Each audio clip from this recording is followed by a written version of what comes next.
Bueno, buenas tardes. El día de hoy daremos la tutoría de infección del tracto genitourinario de Salud Infección 2.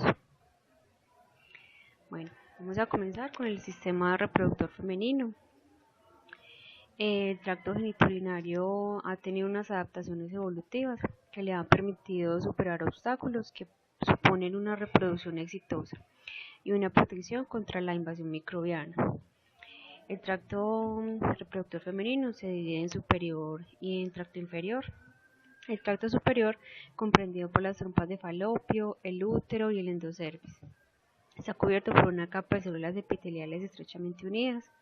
Y el tracto inferior, comprendido por el ectocervix, el tracto vaginal, y este está recubierto por un epitelio escamoso estratificado, y en estos epitelios hace las veces de barrera, impidiendo la entrada de microorganismos y antígenos. Además de esto, tiene los lactobacilos que producen peróxido de hidrógeno para mantener un pH óptimo. Así la flora se mantiene en proporciones adecuadas y si estos se alteran, pues se altera toda la flora vaginal. También tiene lo que son los péptidos antimicrobianos, que son los PAMs. La secreción de esta se da principalmente por los polimorfonucleares y las células epiteliales genitales. La actividad biológica de estos es regulada por el ciclo menstrual, los cambios en el pH, la presencia de semen y la microbiota. Son comprendidos por defensinas alfa y beta, lisocimas, inhibidores de proteasas, lactoferrina, elafina y catelicidina. También tienen una actividad antibacteriana, antifúngica y antiviral. También cumplen un papel importante en la respuesta inflamatoria. También están los interferones tipo 1, que son los alfa y los beta. El principal mecanismo de esto es prácticamente que impiden la replicación del VIH por diferentes mecanismos. También están las células epiteliales genitales. Estas tienen unos receptores que sensan las moléculas presentes en los microorganismos, en este caso pues los PAMs, los péptidos antimicrobianos. Tienen células del endocervix que presentan los TLR1 y 3 y los TLR6. En las células uterinas están los NOT1 y los NOT2. También el reconocimiento pues, de los péptidos antimicrobianos por parte pues, de los PRRS inicia una cascada de señalización que terminan en unas citoquinas y quimoquinas. Bueno, también tiene células dendríticas y macrófagos. Constantemente están sensando y procesando antígenos del medio. Los macrófagos se encuentran en menor cantidad en el endometrio. También tiene células de Langerhans, que son un subgrupo de células dendríticas que están dentro del epitelio escamoso y en esta interfase del epitelio, y están en la interfase entre el epitelio y el estroma, que significa que está dentro de la vagina y el endocervix. También están los polimorfonucleares neutrófilos, que fagocitan espermatozoides, microorganismos y otros detritos.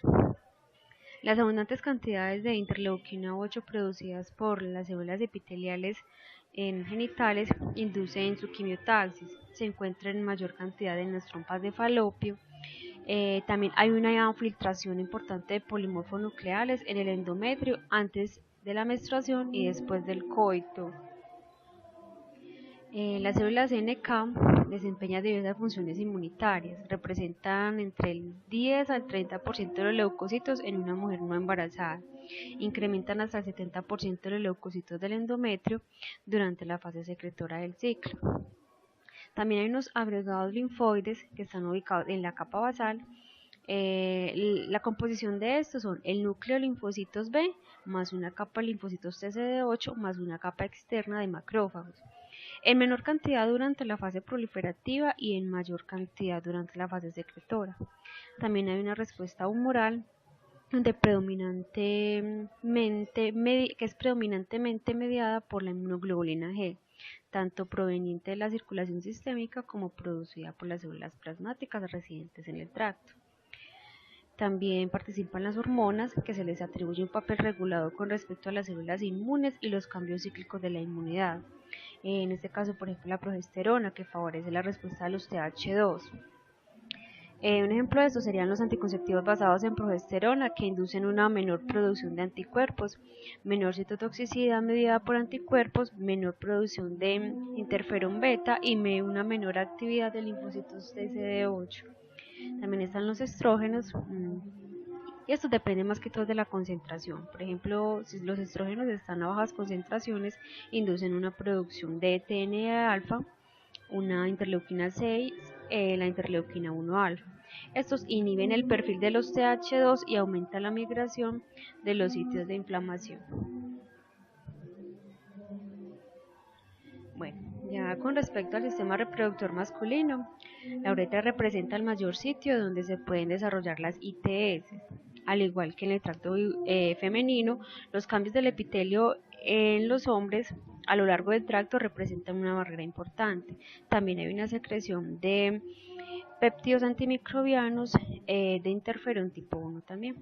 Acá en el sistema reproductor masculino participan las células de Leydig, que son las principales células responsables de la síntesis de testosterona y la regulación de la expansión de los macrófagos y linfocitos.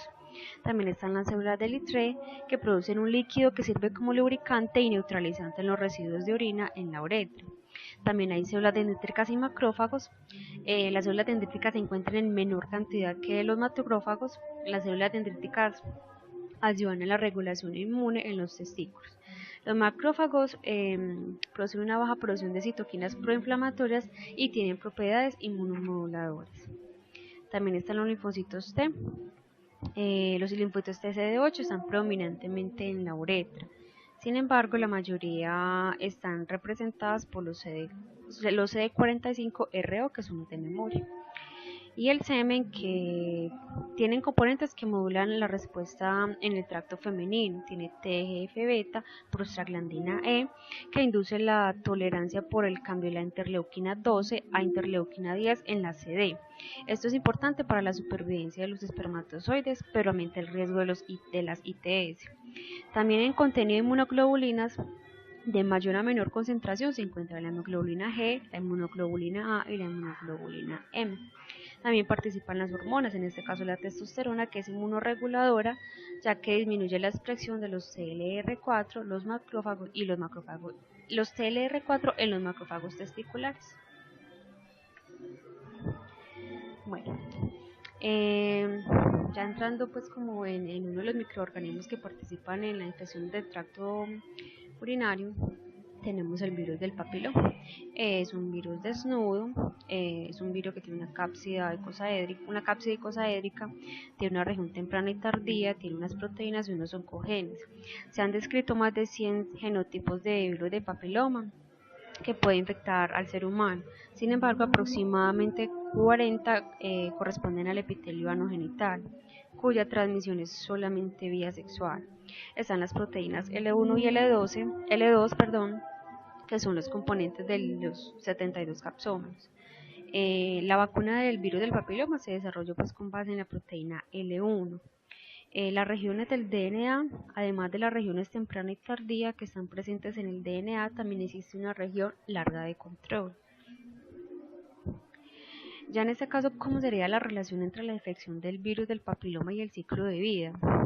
El virus del papiloma entra por una pérdida de continuidad en el epitelio y se da una infección de las células de la capa basal, dado por las proteínas E1 y E2.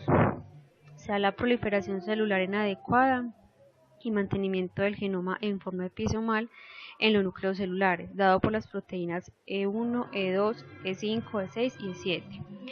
Si hay una respuesta competente, las células pueden reorganizarse nuevamente. E6 y E7 se apagan y se cambia el programa de la expresión viral.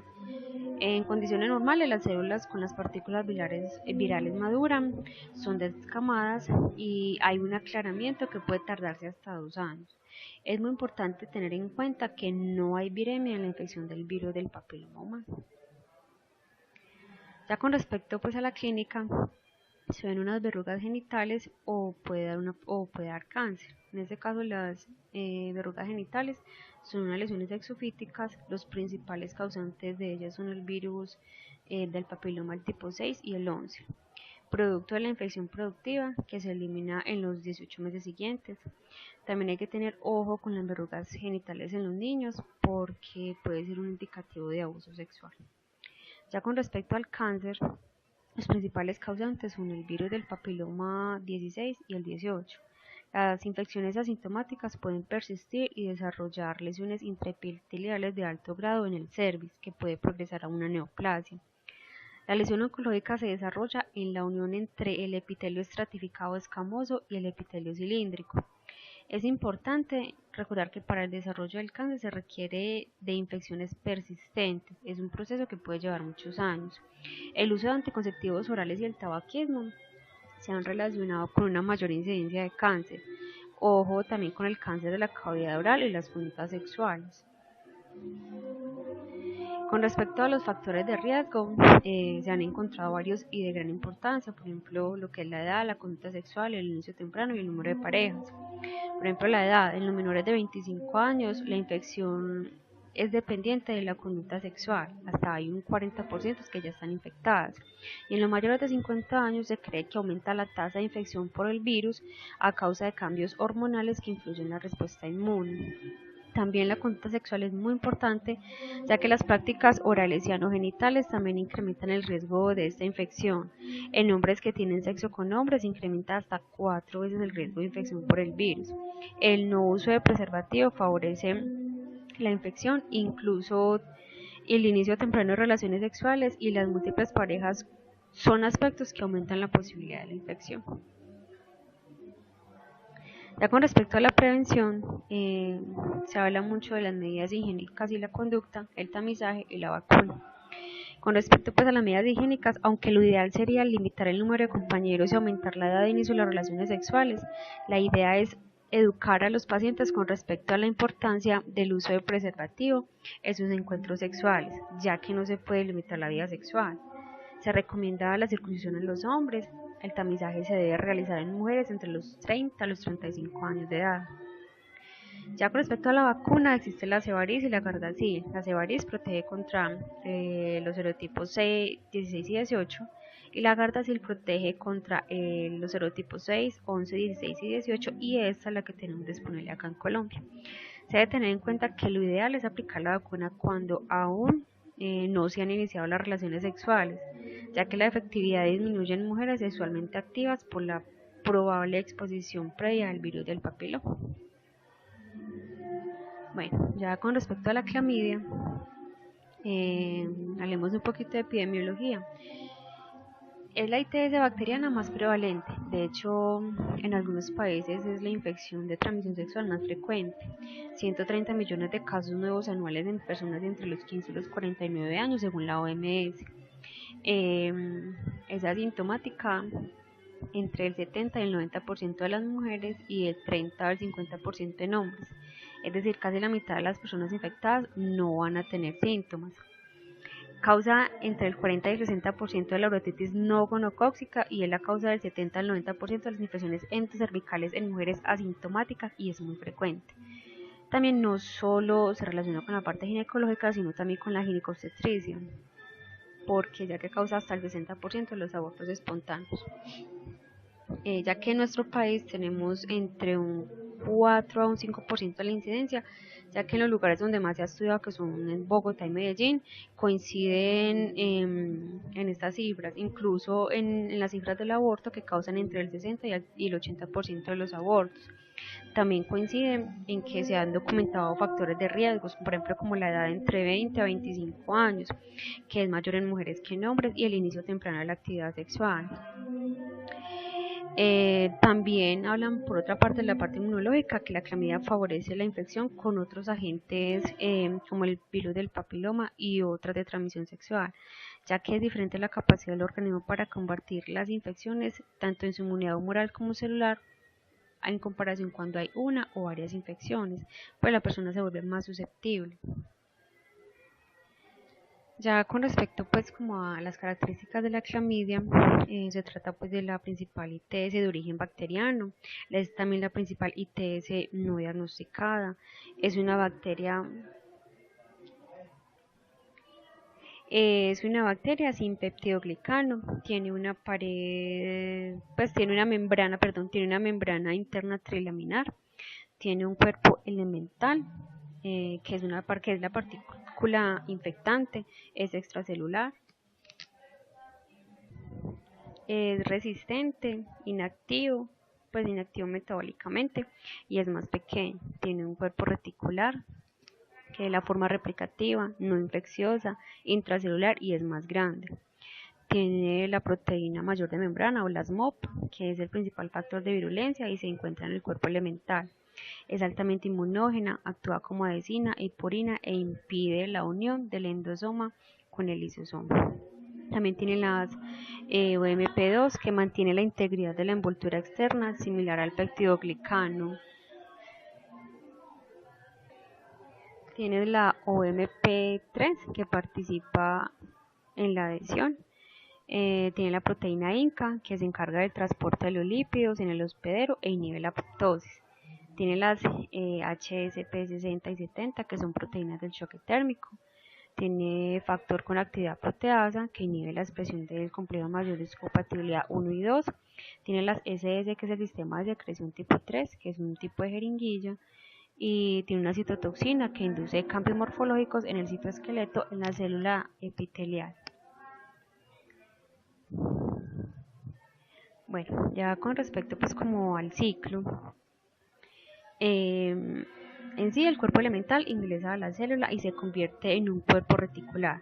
Se da la replicación en una bolsa de inclusión. En dicha bolsa los cuerpos reticulares se convierten nuevamente en cuerpos elementales salen las partículas por exocitosis, pero vamos a ampliar un poquito más esto. Algunas bolsas de inclusión se quedan en la célula con formas persistentes, las cuales son responsables de la cronicidad de la infección. Tiene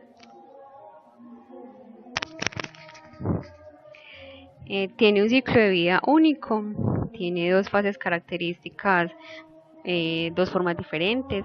Estas son el cuerpo elemental y el cuerpo reticular. El cuerpo elemental es la que le permite sobrevivir por fuera de la célula, por tanto es la infectante y la que va a entrar por endocitosis.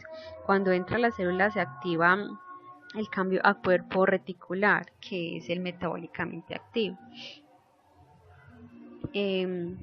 Ya el cuerpo reticular comienza a producir los factores de producción, aumenta de tamaño, se divide por fisión binaria, pero se acumula y se forman las vesículas o inclusiones que se ve ya, pues eso es por microscopía.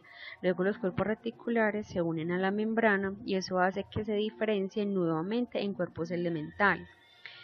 Con el tiempo los elementales se aumentan en proporción y a los 2 o 3 días salen por exocitosis. También salen reticulares, pero los más abundantes son los elementales, que son los infectantes. Ya en condiciones de inadecuado pues, tratamiento, bajos nutrientes o interferón, la bacteria le es muy difícil sobrevivir. Entonces, el cuerpo elemental entra en forma persistente donde queda latente. Cuando cambian estas condiciones, el persistente se reactiva y pasa a elemental y sigue el ciclo. La función del reticular, como es metabólicamente activo, es el de la replicación intracelular.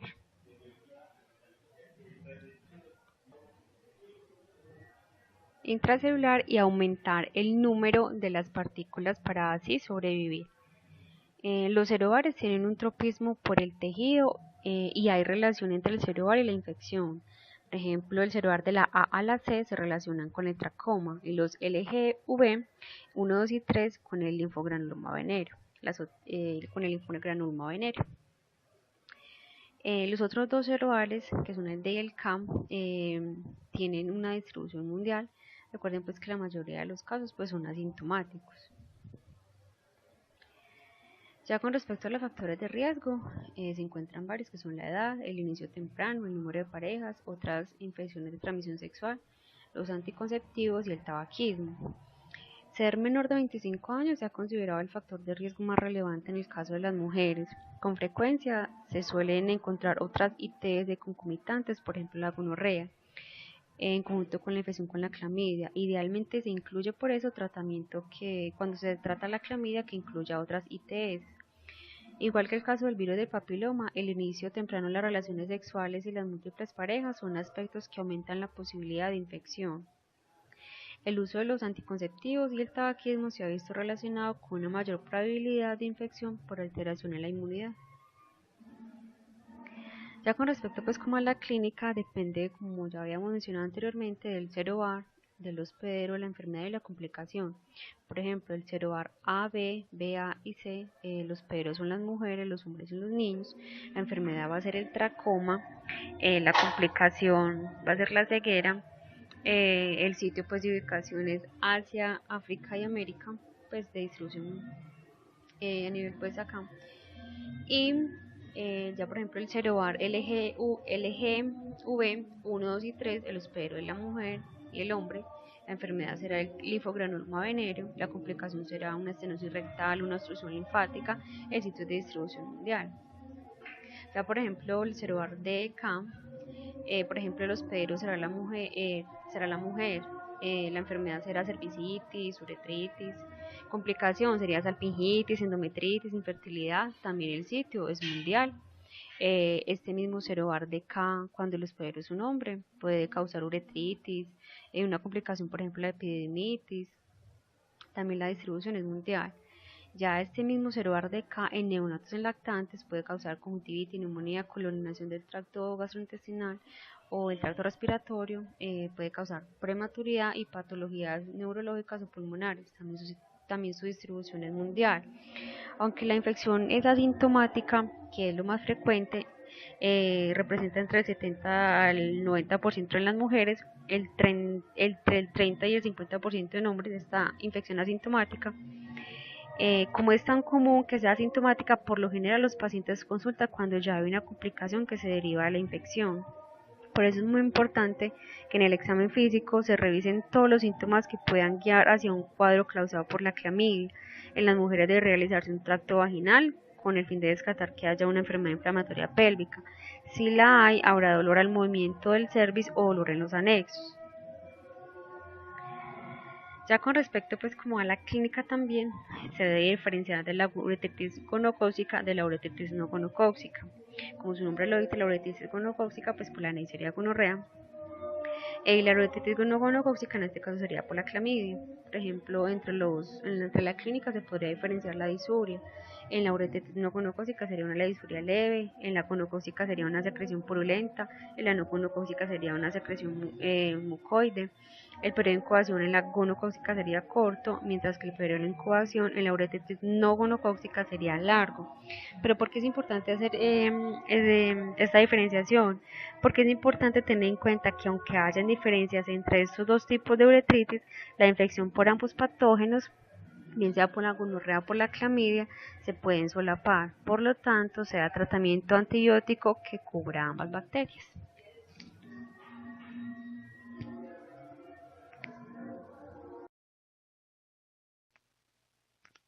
Continuando entonces, vamos a hablar sobre el Trichomona vaginalis. Tricomona, entonces, cuando se diagnostica esta enfermedad, no es de notificación obligatoria, por tanto los datos de que se disponen son escasos y puede haber mucho subdiagnóstico. Se estima que anualmente, según la OMS, ocurren 160 millones de casos nuevos en el mundo.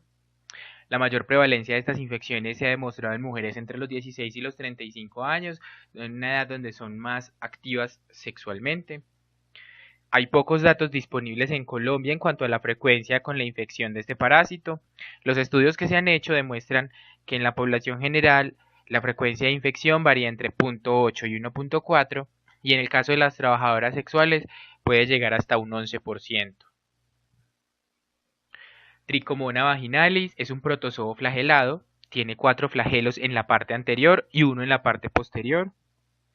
Únicamente se ha descrito el estadio de trofozoito.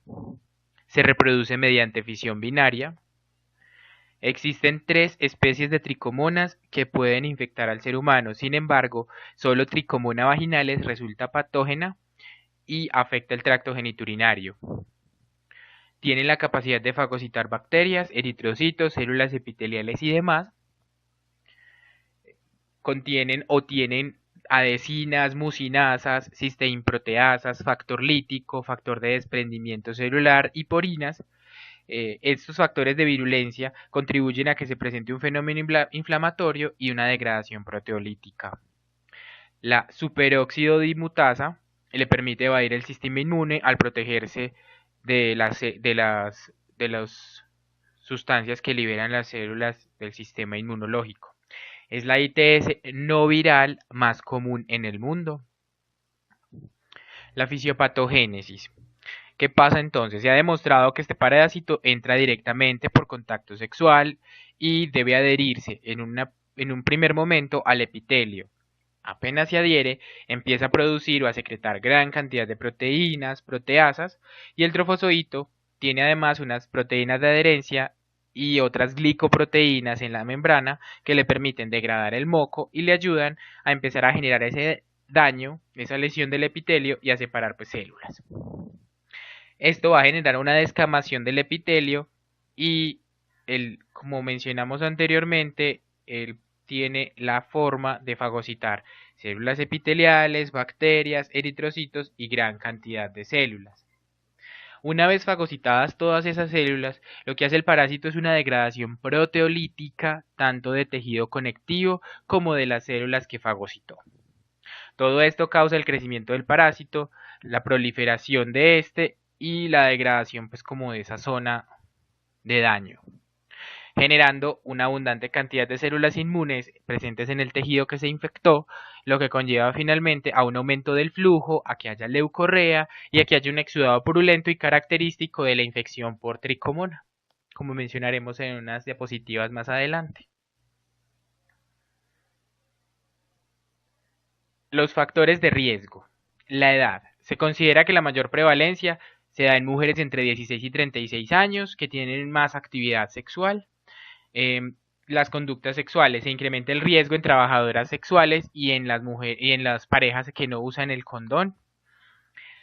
Y el número de parejas. El número de parejas es el factor de riesgo más importante.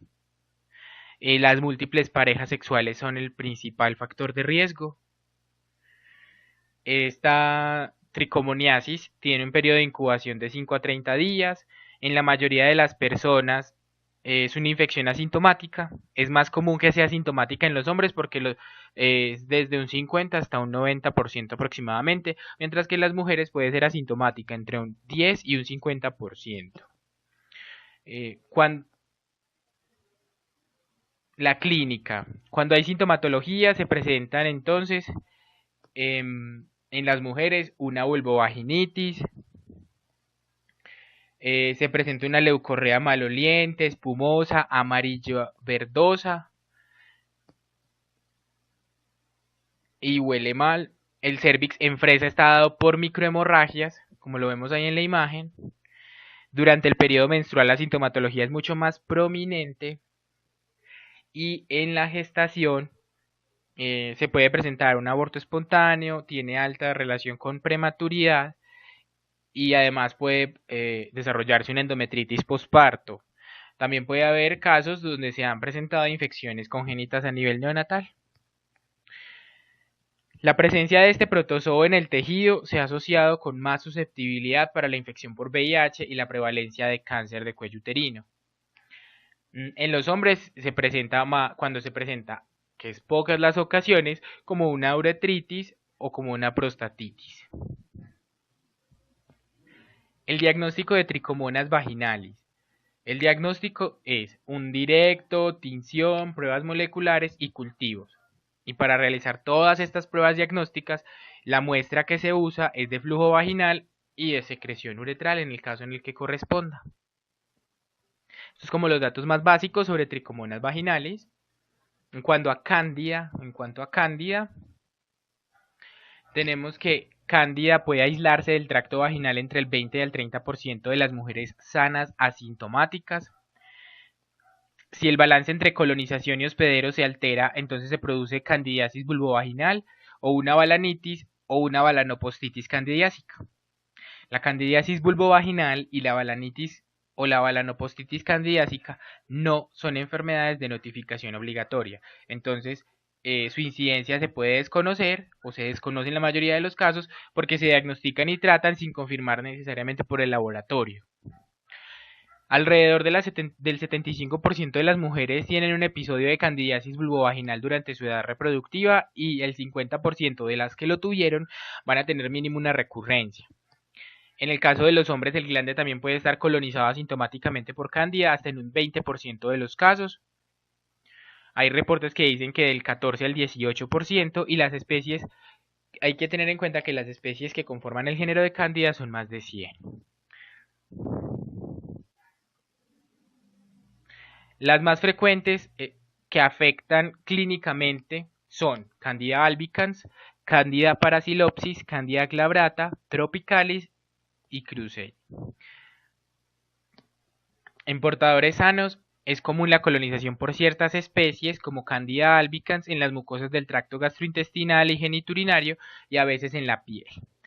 La prevalencia de las levaduras en hospederos sanos está entre un 30 y un 60%. En ocasiones en estos casos puede coexistir varias especies de cándida. Y también se han descrito cambios en la prevalencia de especies de cándida según la edad. Por ejemplo, Candida glabrata se incrementa con el paso de los años y va a ser más difícil de manejar.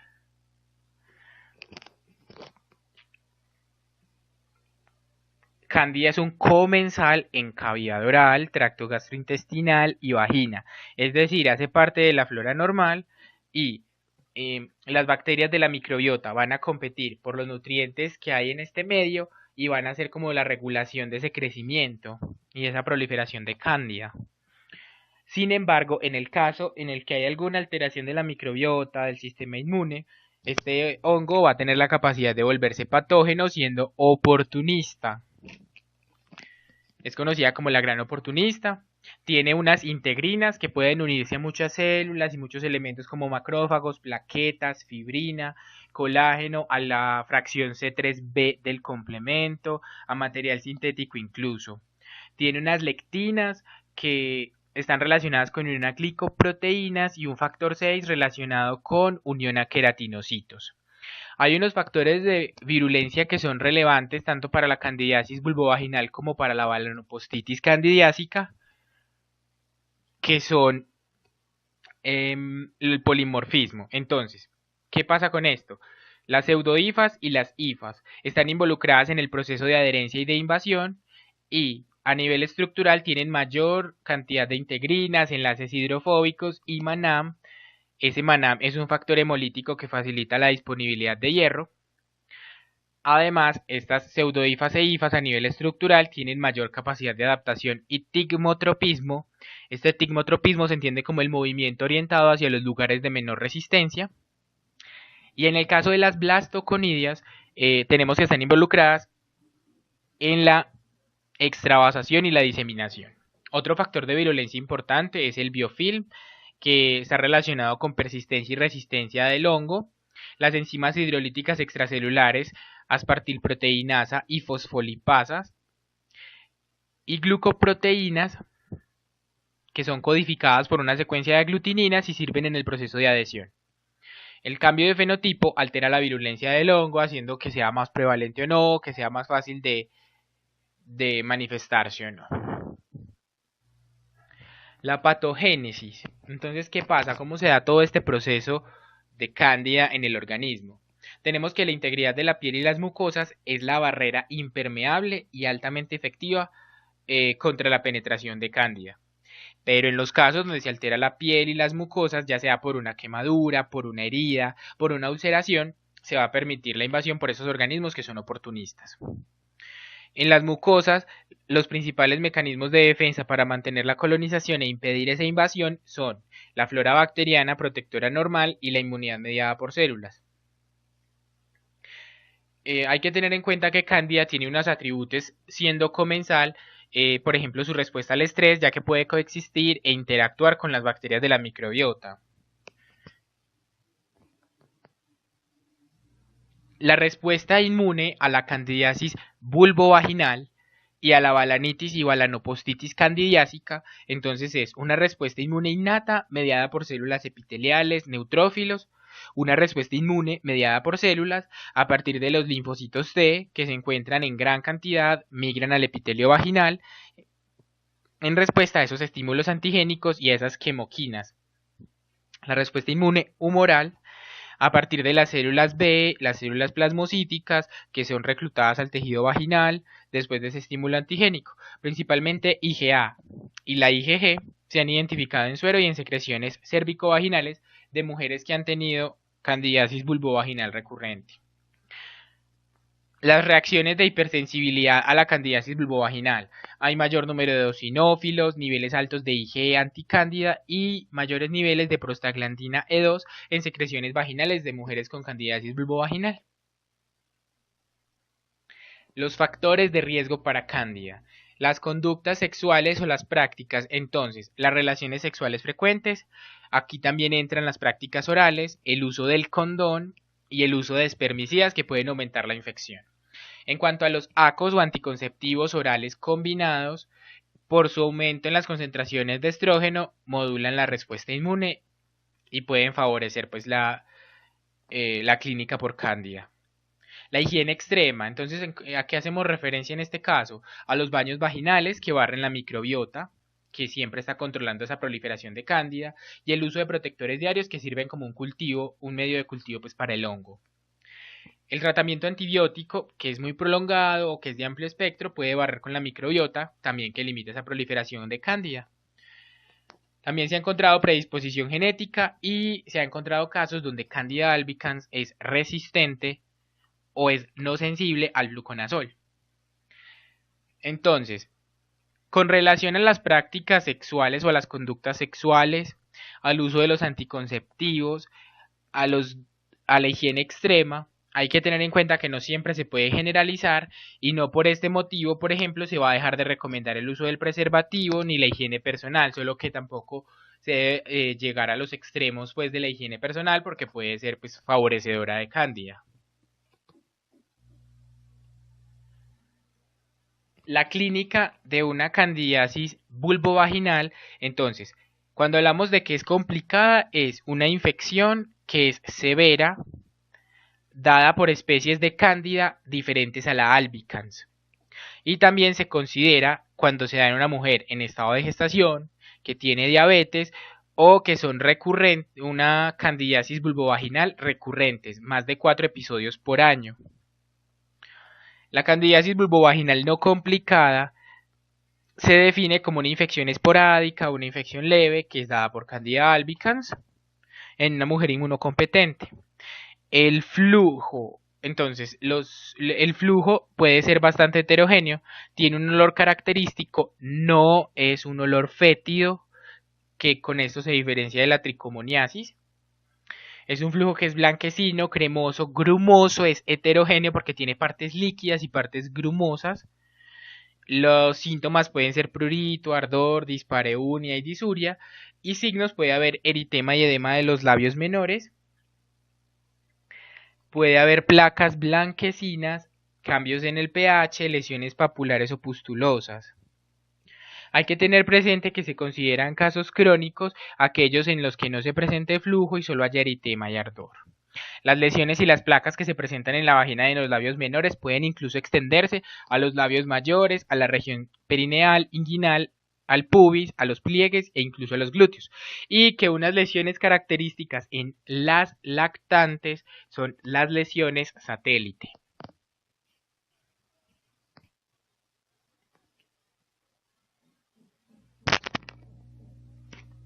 En el caso de una balanitis o una balanopostitis, tenemos que la fimosis impide la retracción completa del prepucio, entonces el hongo puede proliferar más fácil allí, y en el caso de la diabetes hay debilidad pues, del sistema inmune del hospedero.